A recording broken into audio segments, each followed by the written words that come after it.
guys, welcome back to Stop and Watch, and thanks for stopping on by. Today I've got a very unique watch to show you.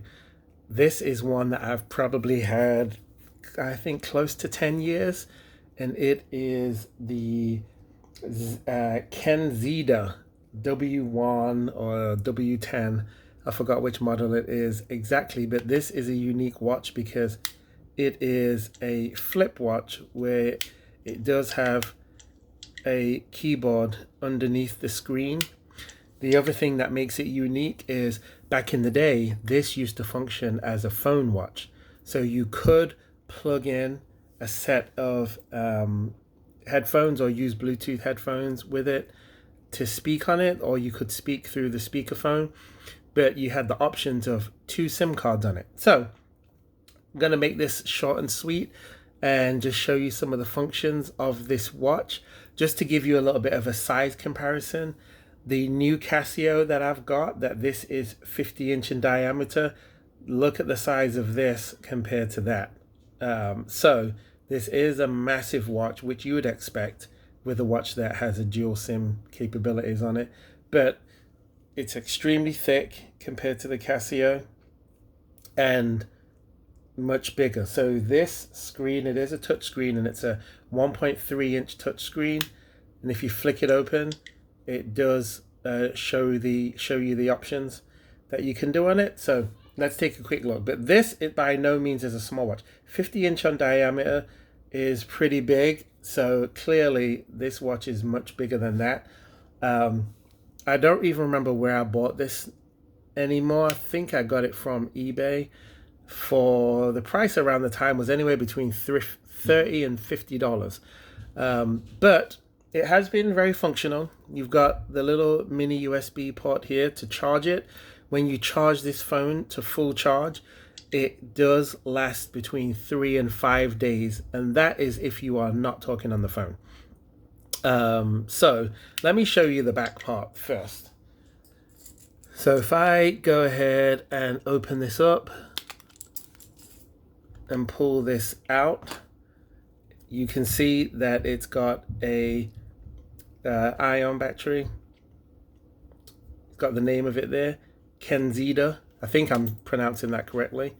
But if you look at the back here, you can see it's got the slot for SIM card number 1 and the slot for SIM card number 2. So technically you can actually have 2 different phone numbers on this card. Not anymore, but you could before we went to 5G and all that stuff. Plus you had a slot for a storage memory card as well. So that is useful, because sometimes when you're at work and let's say that you've got your own personal number plus you've got your trap number or your own personal number plus you've got, say, an on-call number that you need to be contacted on, then you can have 2 different numbers on this phone. So in order to turn this on, you press and hold this button here, and you're going to hear it's going to do a funky little melody when it comes on. Got the name. Listen to this. Come on now. Old slow watch.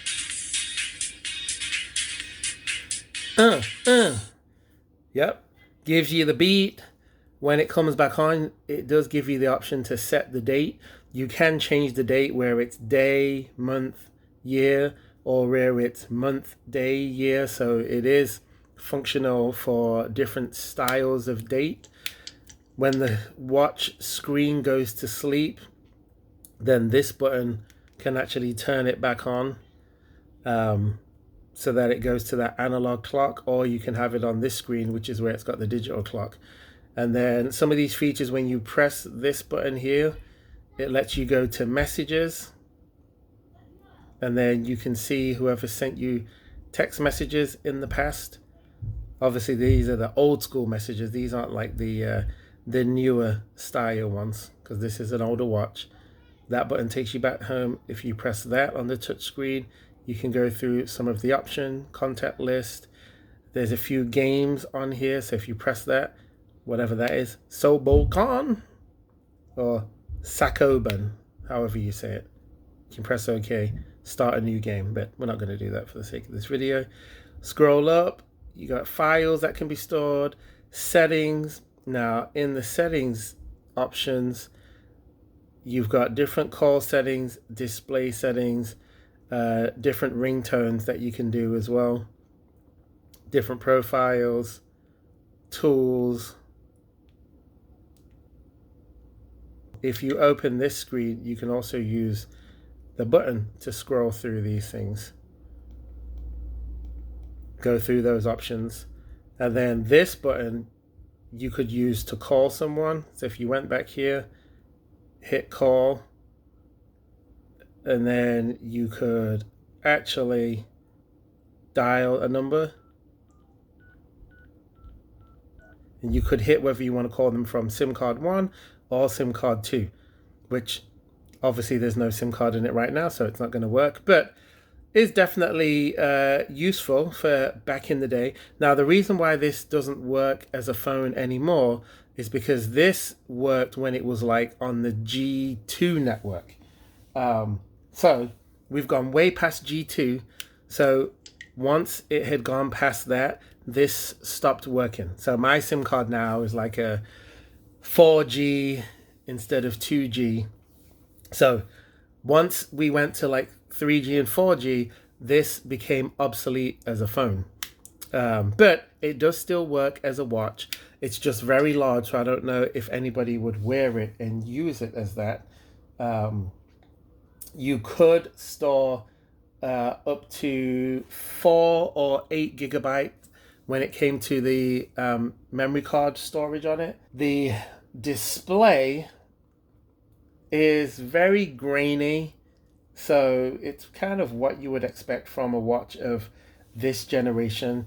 And these buttons, they're very hard to press because they're so small, and you can see it's got Arabic writing on it as well as the regular English writing. So not bad. Let me put it on so you can see just how large it is on my wrist. The strap is made out of it's either a rubber or some kind of silicone strap, but it is large on the wrist, fairly chunky. But this is more, again, of just like a novelty piece now that I've got from back in the day, more of a conversation starter. There's buttons on the side too where you press it, it can change the volume on the watch. See, volume down, volume up.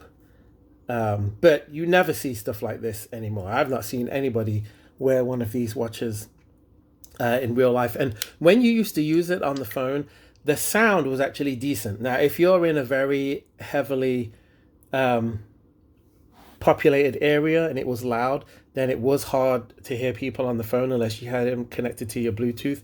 But if you was just at home in your bedroom, this actually didn't sound too bad when it came to hearing people. Now, this part, I did break this just the other day when I pulled this watch back out.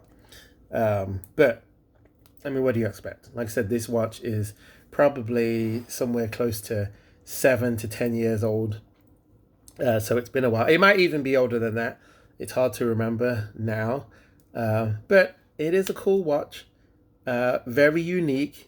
Most of you have probably never seen one like this before, is my guess.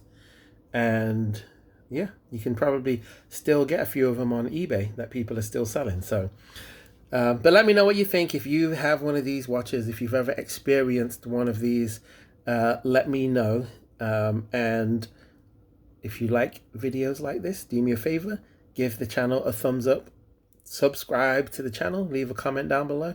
Let me know what other watches you would like to see in the future.